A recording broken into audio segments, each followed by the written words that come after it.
Who are the richest under 30 years old in the world? 4 years ago, Bankman-Fried had yet to buy a single Bitcoin. Now, 5 months shy of his 30 years old birthday, he debuts on this year's Forbes 432 with a net worth of $22.5 billion. Save for Mark Zuckerberg, no one in history has ever gotten so rich so young. The irony, Bankman-Fried is no crypto evangelist, he is barely even a believer. He's a mercenary, dedicated to making as much money as possible solely so he can give it away. My goal is to have impact, he says. The son of the Stanford law professors, Sam Bankman-Fried grew up reading Harry Potter, watching the San Francisco Giants and listening to his parents talk politics with West Coast Academy. After graduating from a small private Bay Area high school that, he says, would have been really great if I were more hippie-ish and liked science less, he enrolled at MIT, where he half-assed his way through a physics degree, spending more time playing video games StarCraft and League of Legends than studying. He figured he might become a physics professor, but he was fundamentally more interested in ethics and morality. There is a chicken tortured for 5 weeks on a factory farm. Did you spend half an hour eating it? Says Bankman-Fried, who is a vegan. That was hard for me to justify.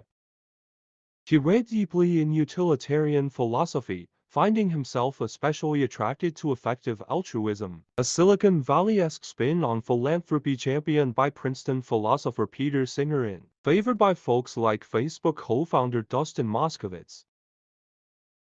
The basic idea: use evidence and reason to do the absolute most good possible. Typically, people give to trendy causes or those that have affected them personally. An effective altruist looks to data to decide where and when to donate to a cause, basing the decision on impersonal goals like saving the most lives or creating the most income per dollar donated. One of the most important variables, obviously, is having a lot of money to give away to begin with. So Bankman-Fried shelved the notion of becoming a professor and got to work trying to amass a world-class fortune. After graduating from MIT in 2014, he took a high-paying finance gig trading ETFs for quant firm Jane Street Capital and funneled a chunk of his six-figure salary into philanthropic causes.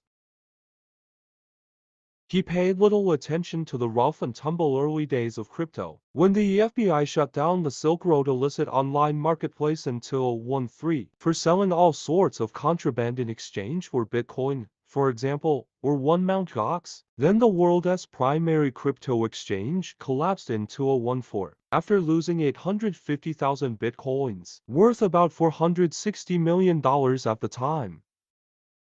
But toward the end of 2017, when Bitcoin was charging through its first mainstream bull run, leaping from $2,500 to nearly $20,000 a coin over just 6 months, he spied an opportunity.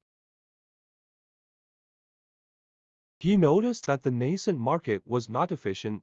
He could buy Bitcoin in the US and sell it in Japan for up to 30% more. I got involved in crypto without any idea what crypto was, he says. It just seemed like there was a lot of good trading to do. In late 2017, he quit his job and launched Alameda Research, a quantitative trading firm, with about $1 million from savings and from friends and family. He set up shop in Berkeley, California, airbend with a handful of recent college grads and began working the arbitrage trade hard. Sometimes his entire staff would have to stop work to swarm foreign exchange websites because they couldn't convert Japanese yen to dollars fast enough. At its peak, in January 2018, he says he was moving up to 25 million worth of Bitcoin every day. But he soon grew frustrated with the quality of the major crypto exchanges. They were geared toward making it easy for individuals to buy and sell a few Bitcoins, but they were in no way equipped to handle professional traders moving large sums at rapid speeds.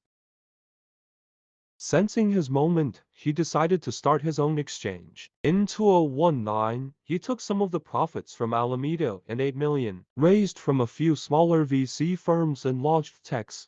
He quickly sold a slice to Binance, the world's biggest crypto exchange by volume, for about 70 million. At first it was slow going, a dozen employees toiled from standing desks in a Hong Kong WeWork. Trying to lure traders to their new exchange, he soon found a niche catering to more sophisticated investors looking to trade derivatives, things like Bitcoin options or futures. Many derivatives traders have little to no ideological conviction about crypto. Like Bankman-Fried, they simply want to make money. As a result, they tend to make substantially more trades, and for higher amounts, than the average retail investor. That leads to more fees for FTX, which takes a cut of between 0.005% and 0.07% of each transaction. FTX is also one of the few exchanges that feature tokenized versions of traditional stocks, offering, for instance, a crypto token that represents a share of Apple. Since the business has almost no overhead, its profit margins are high, around 50%.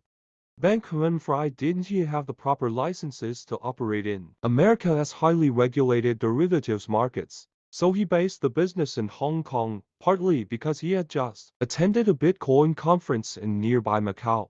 At the start, that helped him win over clients in Asia, a hotbed of crypto trading. But digital nomads grow few roots. Toward the end of September, he announced via Twitter, naturally, that he plans to move the headquarters of his 150-person outfit to the Bahamas to take advantage of clearer crypto regulations and less stringent COVID travel restrictions.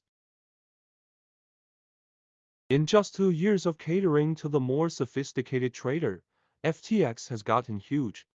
Its 11.5 billion average daily derivatives trading volume makes it the fourth largest derivatives exchange, behind only Bybit 12.5 billion, OKEx 15.5 billion, and industry leader Binance 60.5 billion. A year ago, it was doing just 1 billion in trades each day across 200,000 users. As Bankman-Fried's user base has ballooned to 2 million, he has raced to scale up his servers and beef up customer service and compliance. He can, through the force of his character, move engineering timelines up by unbelievable amounts, says Anatoly Yakovenko, the founder of Solana, a cryptocurrency with 43 billion market cap. Bankman-Fried's nimbleness and speed of execution has attracted plenty of investor attention. He was able to raise that monster 900 million round, which pushed its valuation to 18 billion. FTX is now worth more than Carlyle Group or Nippon Steel. It was founded just 29 months ago.